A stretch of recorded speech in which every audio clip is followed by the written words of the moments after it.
Yo les quería hablar un poco de este tema, seguramente lo han escuchado antes, ¿no es cierto? Pero es un poco mi experiencia de lo que hacemos en el hospital y bueno, estoy en el Hospital del Trabajador, vemos bastantes traumas. Bueno, y les quería hablar un poco de la corrección de la fascia post-trauma, ¿cierto? El compromiso de saco capsular de diferentes etiologías. Puede resultar del trauma, o puede ser inherente a una debilidad celular, en el caso del síndrome de Marfan, o cistinuria, pseudoesfoliación, o una cirugía complicada de cataratas.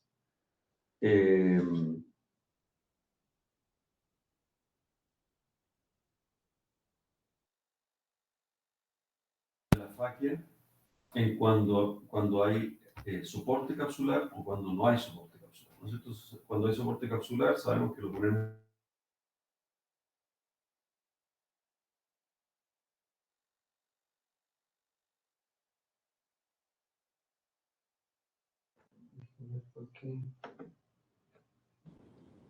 No se escucha, parece. Ah, no se escucha. Me acerco un poco. ¿Me acerco? ¿Se escucha? Ahí sí, sí.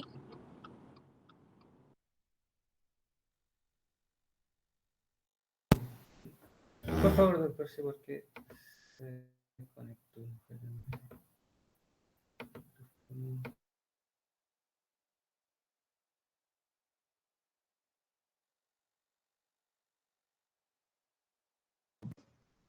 ¿Aló? ¿Se escucha? Miren lo que se ve en la pantalla ya. Sí, se ve. Sí, se escucha.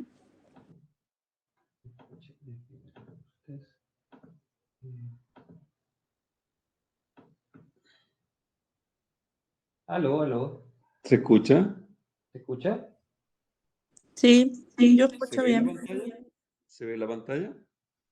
Sí, Sí. se Sí, se escucha ve y súper se ve bien. bien. Ok, ya, entonces sigo. Bueno, entonces tenemos presencia de soporte capsular, ponemos el lente en el sulcus, pues podemos capturar idealmente la óptica en la rexi o no. Y cuando hay ausencia de soporte capsular, como dice acá ¿no es cierto? Podemos poner el lente en cámara anterior, soporte angular, podemos hacer un implante con fijación iridiana o fijación escleral. En el caso del trauma, normalmente el iris está muy dañado, así que no se puede hacer implantación iridiana, pero digamos, de todas maneras, el iris claw, que se puede poner retropupilar o prepupilar, o la sutura del iris, claro, irrita un poquito el iris y crea una inflamación crónica también, por eso que se ha ido dejando un poco, aunque es bastante cómodo poner el lente de Iris Claw. Y el implante de fijación escleral puede ser con suturas o sin suturas, y ahí hay varias técnicas. Y la otra cosa importante es cuando se luxó el lente que habíamos puesto hace tiempo, alguien puso, es un tema también para pensar que puede estar con saco o sin saco el lente. Si está con saco y tiene anillo de tensión capsular, como vemos acá en el cuadro a la izquierda, se puede reponer con una sutura o se puede extraer y colocar un implante. Si tiene anillo de tensión capsular, acá donde estoy, se puede suturar el anillo, que es un poco más fácil que cuando no tiene anillo, o se puede extraer, ¿no es cierto? Y cuando está el lente solo y no tiene saco capsular y es de 3 piezas, se puede sacar o bien se puede reponer, por ejemplo, con la técnica de Yamane o fijación con suturas, o si tenemos presencia de soporte capsular, lo podemos volver a poner en el sulcus, ¿no es cierto? Y bueno, si es un monobloque y no tiene 3 piezas, en general, si no tiene soporte capsular, lo vamos a sacar y vamos a implantar otro de fijación escleral o un iris claw Eso. Bueno, entonces la solución depende de si hay cápsula anterior. Si hay cápsula anterior, la podemos poner en el sulco. Si no hay cápsula anterior y el paciente es añoso, bueno, se puede poner un lente de cámara anterior, que son lentes actualmente han evolucionado. Tiene una óptica de 5,5, las ópticas son de asa abierta y se contactan mínimamente con el ángulo. Hay riesgos, ¿no es cierto? Hay riesgos de daño endotelial, hay que tener claridad de la profundidad de la cámara en el preoperatorio, también hay que hacer una conioscopía preoperatoria para tener claridad del ángulo, a ver si se podría poner un lente de cámara anterior y un conteo endotelial también, ¿ah? Porque tienen riesgo de daño endotelial, uveitis, glaucoma ifema, edema macular cistoide, bueno. Y bueno, en general en trauma no se usa, ¿no es cierto? También hay otras contraindicaciones, patología corneal, uveitis a repetición, cámara excesivamente estrecha, como dijimos, en los pacientes con glaucoma, ¿no es cierto? Bueno. Otra alternativa es la sutura del iris. La sutura del lente al iris, que es la técnica de McCannell, yo la hice anteriormente, hace unos años atrás. Es una técnica relativamente fácil de hacer. Se coloca la óptica con captura a nivel de la pupila y se luxa un poco la óptica hacia anterior con la segunda mano, de tal forma que protruyan las ópticas para colocar un Prolene 10-0 detrás de las ópticas y capturarlas de esa forma, y después se hacen unos nudos deslizantes, ¿no es cierto? Es bastante rápida y todo, pero el problema es que produce, igual que el Iris Claw, un poco de distorsión pupilar, dispersión de pigmento y por lo tanto edema macular, inflamación crónica, puede haber un poquito de sangrado. Pero es una técnica a tomar en cuenta. Muchas veces uno tiene un soporte capsular a media y en la otra pata, me pasó una vez con un paciente, tenía un soporte capsular a media y la parte de la pata de arriba no tenía soporte capsular y le pusimos una sutura al iris en un punto nomás y quedó bastante bien. Han pasado años y está fantástico, ¿no? Bueno, los Iris Claw, ese es otro tema. Dan algunos trabajos mayores porcentajes de presión ocular elevada en la primera semana del postoperatorio comparados con los fijados de esclera.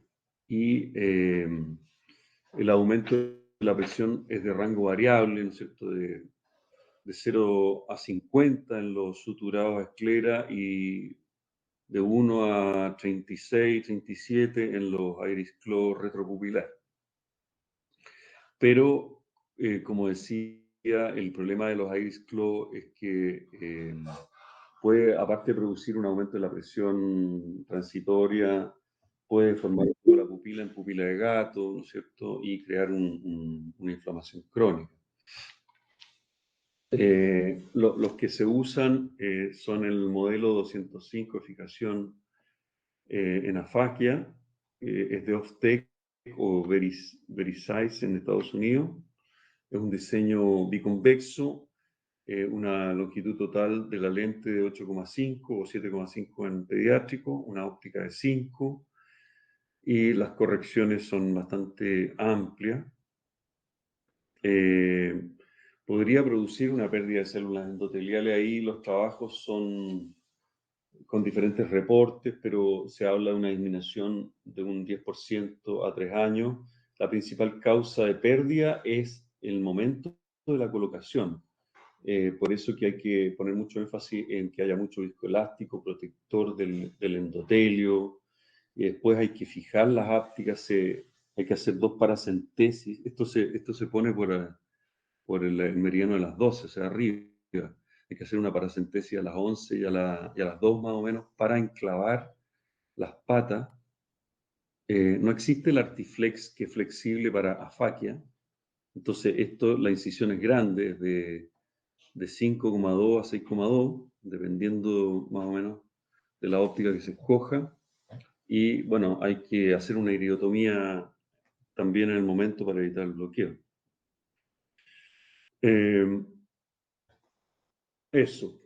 Y aquí hay un estudio, hay estudios variables, pero este estudio habla de que el implante con las lentes fijadas al iris resultó en una mayor pérdida endotelial. Y como produce una inflamación crónica, en general no lo estamos usando mucho. Yo puse bastantes de estos hace mucho tiempo en México, estoy en México también. Bueno, y hay diferentes trabajos en cuanto a las complicaciones. Este trabajo lo compara con la sutura esclera y el iris flow retropupilar. Las complicaciones son similares en general, pero se habla de que podría haber una mayor pérdida endotelial.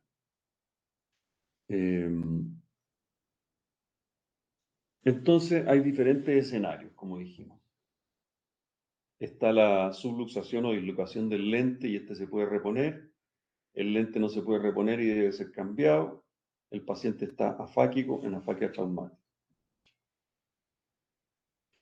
Bueno, los lentes suturados, algunos trabajos no detectan mucha reducción de la densidad endotelial, otros sí. Lo reportado más o menos son variables, depende del tipo de lente suturado, puede ir del 3 al 6%. Pero los lentes a esclera permiten una rehabilitación temprana, no alteran la pupila, no la ovalizan como los fijados al iris, y son considerados en pacientes con trauma que tienen defectos del iris o que podrían tener cámara estrecha o alteraciones corneales como la distrofia de Fuchs. O sea, en los pacientes con trauma es bastante empleado esto. Obviamente hay que evitar emplearla en alteraciones esclerales o escleritis o pacientes con artritis reumatoide, con alteraciones esclerales. Y hay que tener cuidado en la zona de conjuntiva, resecar por si el paciente tuviera cirugía filtrante o a necesitar una cirugía filtrante, también hay que tener en cuenta esas cosas. Aquí puse los modelos que se han usado en diferentes técnicas, por ejemplo el MA60 de Alcon en la técnica de Yamane, o el Acreos, o el Physiol Isopure en las suturas escleras. Hay de varios tipos. Esta es una técnica antigua que es la de Malbrán Lewis, que se usa una aguja bueno, es variable entre 26, 27, 28, que se captura la aguja de prolene contralateral y como sale en el dibujito acá, se amarra las patas del lente, se externalizan, ¿no es cierto?, por los canales esclerales previamente hechos y queda ahí con el prolene 9 o 10-0 capturado. Esa es una técnica antigua que, bueno, todavía se usa, pero han habido cambios, ¿no es cierto? Han habido nuevos lentes, se han introducido ojales en los lentes, por ejemplo, el CZ70 de Alcon, o el de Acros, que tiene 4 ojales, o el Physiol Isopure. También una cosa de preocupación fue el uso de la sutura de prolene, que hay trabajos publicados sobre la hidrolización del prolene a 15 años y se ha empezado a usar en algunas técnicas el Gore-Tex, que no tiene degradación.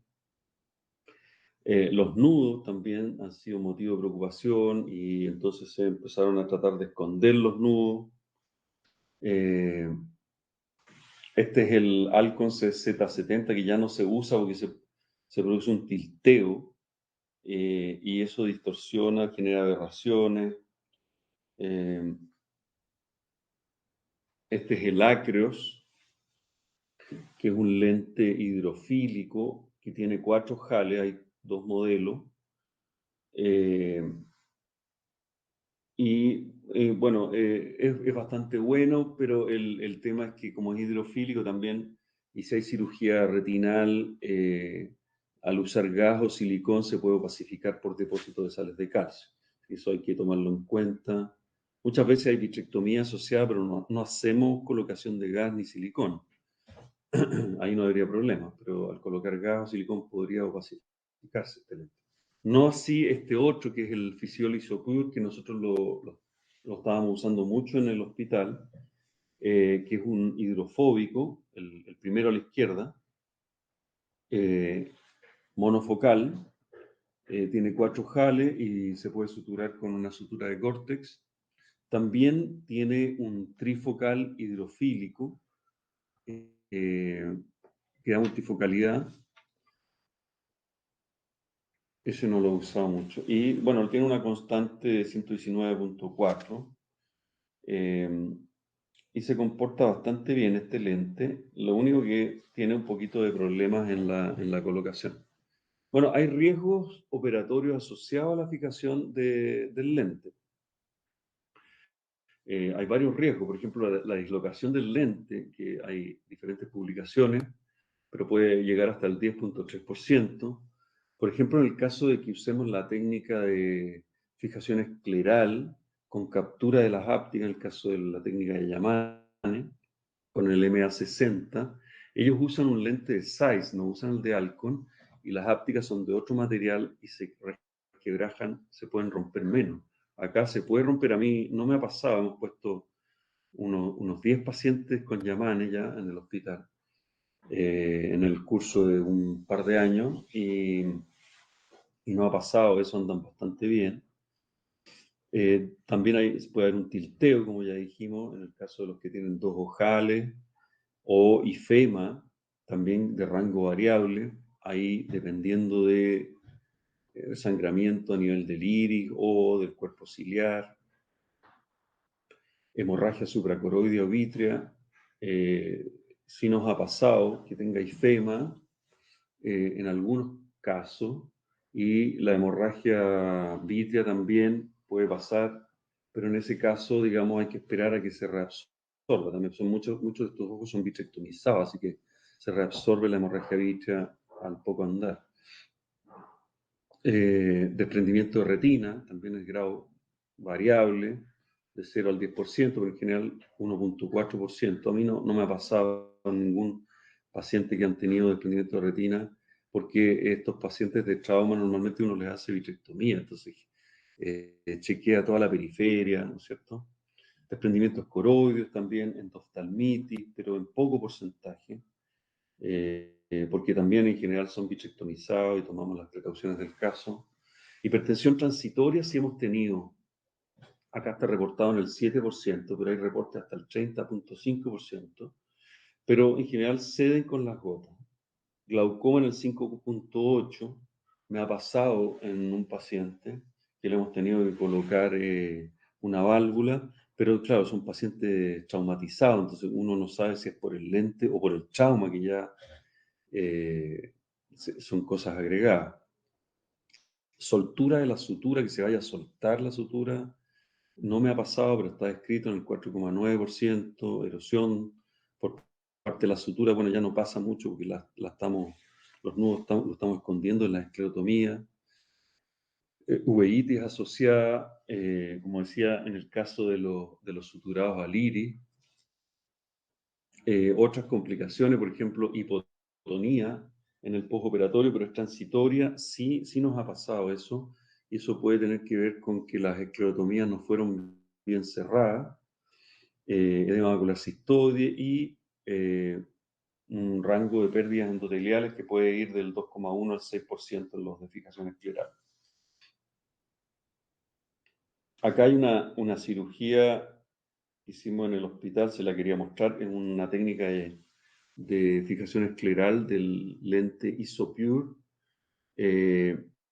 suturado con Gore-Tex. El problema de esta técnica es bastante buena porque es calmada, tranquila. Este es un ojo vitrectomizado, por eso que tiene una infusión de cámara anterior. Pero se pueden enredar los hilos del Gore-Tex al colocarlo. Entonces, el de abajo puede quedar colocado sobre el de arriba y cruzarse. de diferentes formas. Lo otro es la atención que uno le tiene que dar, digamos, de un lado, y el otro le tiene que dar una atención similar para no tironear mucho el lente, y cuando ya está seguro de que tienen la tensión adecuada, ya les da el segundo nudo. Y ahí el ayudante es muy importante para que vaya rechequeando que el lente no esté dado vuelta, que las suturas correspondan arriba y abajo. Eso. Bueno, la técnica de fijación escleral sin suturas fue descrita inicialmente por Charriot a una distancia de 1,5, 2 milímetros del limbo, con esclerotomías, con aguja de 24G, que bueno, después hay médicos que lo han usado con diferentes modalidades, 25, 26, 27G, en el caso del Yamane, y se crea un túnel escleral, ¿no es cierto? Y se extrae la áptica por ahí. Se pueden hacer técnicas que son variantes con el uso de vitrectomía 25, por ejemplo, un túnel escleral se puede extraer a 180 grados uno del otro, se introduce el lente por la incisión principal y con una pinza de 25 se externaliza y se quema la punta con un cauterio Often de esos apilas para que se forme un lóbulo que permita que el lente se afirme a la esclera. Se puede usar aguja 27 o 26, ¿no es cierto? Se crea un túnel de largo de como de como 1 milímetro o 2, y a 1,7 o 2 milímetros del limbo. Bueno, la técnica de Yamane, ¿no es cierto? Hay que fijarse, digamos, de que la primera entrada esté más o menos a 45 grados, como se muestra acá en el dibujito, y la segunda entrada de abajo hacia arriba a 2,25. Es una buena técnica, pero es difícil de hacer porque la segunda pata, sobre todo en ojos vitrectomizados, es difícil de agarrarla. Cuando tiene vitro a veces se sostiene el lente y se puede externalizar, pero bueno, acá hay un video que les quería mostrar de lo que hicimos nosotros, pero estos son ojos vitrectomizados, entonces hay que mantener la infusión para mantener el tono del globo. Entonces es más difícil la colocación del lente. Allá tenemos instalados los puertos y nos metemos por el ladito con la pinza, previa esclerotomía, para agarrar la pata que está siendo presentada. Acá lo ponemos con pinza, porque con inyector yo no me atrevo a hacerlo, porque se puede ir para abajo el lente. Ahí estamos haciendo la cauterización de la pata. Ya una vez asegurada la primera pata, introducimos con mucho cuidado la segunda, agarrando con la segunda mano con una pinza, presentándosela, y desde abajo hacia arriba, metiendo la otra pinza para agarrar la patita. Repito, este es un ojo vitrectomizado, por lo tanto es más difícil que un ojo sin vitrio, pero no es una técnica tan fácil como uno la ve a veces descrita en los papers, ¿no? Y ahí queda bastante bien, este paciente está súper contento. Bueno, también se ha usado pegamento, como en la técnica de Auerdal. Se usan diferentes técnicas con los bolsillos o pocket escleral, el de Hoffman para externalizar las suturas por ahí. Bueno, hay diferentes técnicas. Este trabajo compara lentes suturados con no suturados a esclera, y en general estos son 55 pacientes de un estudio. prospectivo y encontraron mucho más inflamación postoperatoria e incidencia de glaucoma postoperatorio en los pacientes suturados que no suturados. Pero bueno.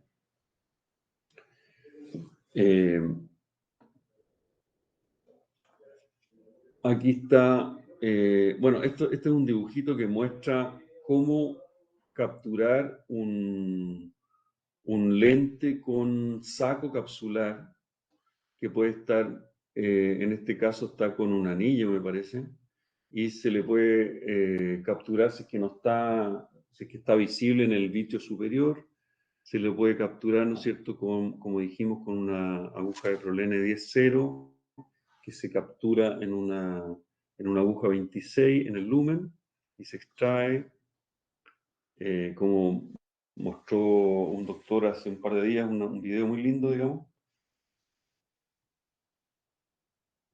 Bueno, este es el lente de Carnevale que han estado mostrándolo en algunos congresos europeos.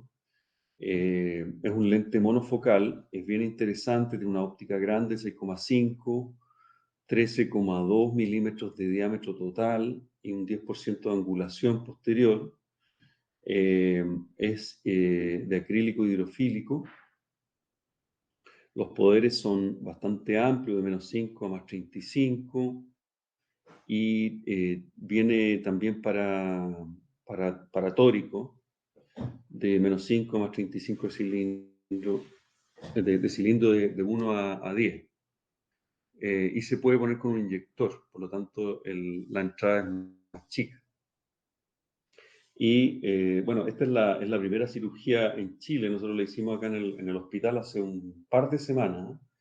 La verdad que comparado con las otras técnicas me resultó mucho más llevadero, porque no hay que preocuparse de los hilos de sutura del Gore-Tex que se pueden enredar las patas, pero es como una técnica de Yamane en cuanto a la facilidad, pero modificada porque se agarra mucho más fácil la áptica, y no hay que estar haciendo angulaciones de arriba hacia abajo y de abajo hacia arriba.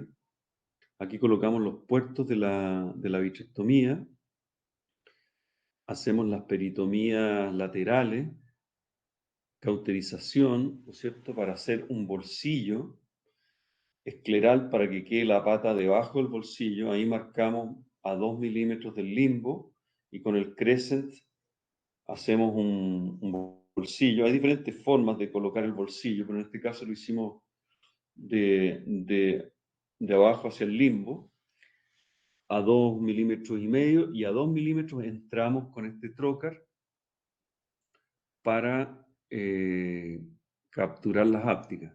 Aquí entramos con 2,4 a cámara anterior, y esta es la fase importante en que estamos inyectándolo, y ahí va a aparecer la patita, la áptica que hay que agarrar.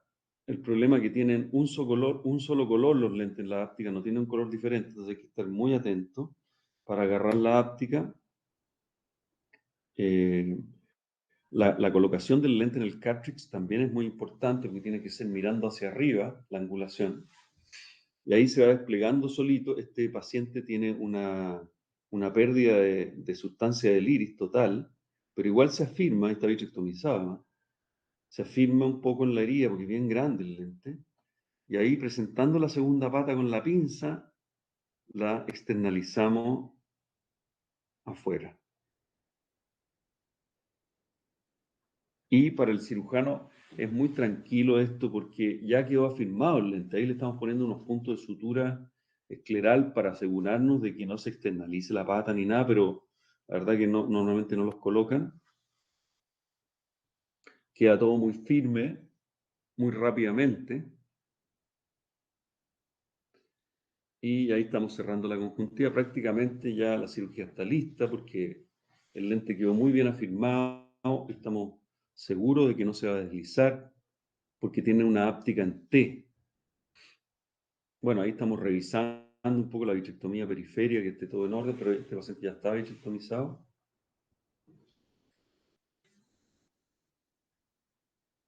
Y ahí cerramos.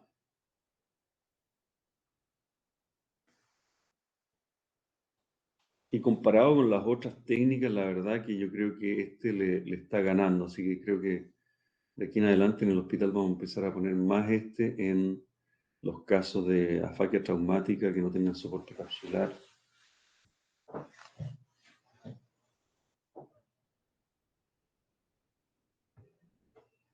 Y hasta ahí llega la cirugía.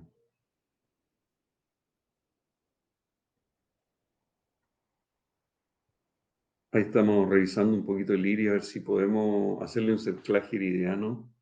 Tiene muy poca sustancia de iris, así que lo dejamos. Y en el postoperatorio este paciente está plano menos 3 más o menos. Si estamos viendo hasta cuánto... Los lentes tóricos todavía no llegan a Chile, este es esférico nada más.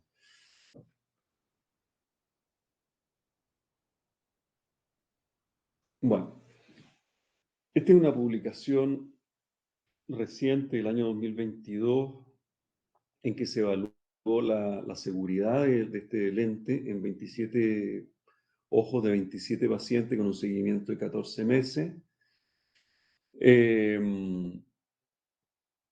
Pero es un estudio retrospectivo y diferentes causas por la cirugía por lente dislocado, anterior, posterior, catarata con subluxación traumática. En todos se obtuvieron mejorías en la visión. Pasó de un logMAR preoperatorio 0,85 más o menos 0,59 a 0,44 más o menos 0,30. Y después fue mejorando un poquito más con el correr de los meses. Y ellos reportan complicaciones de hemorragia vítrea en el 7,4%, bueno, o sea, muy similar a lo que estaba reportado antes, una hipotonía transitoria en el 7,4%, aumento de presión transitoria 3,7%, edema macular quístico, en un porcentaje también muy similar a lo publicado anteriormente. Y bueno, este trabajo también es interesante, también lo traje, que es más o menos reciente, que compara un poco las tres técnicas con el Iris Claw, Yamane y Carlevale en 24 ojos, y se obtuvieron resultados muy similares, son métodos muy comparables, pero yo, por mi experiencia, noto que la verdad que para el cirujano las técnicas tienen que ser muy tranquilas, muy seguras, y hasta acá lo más seguro, lo más tranquilo, lo más reproducible, me ha parecido este lente nuevo, así que yo creo que va a pintar bien de aquí en adelante la cosa.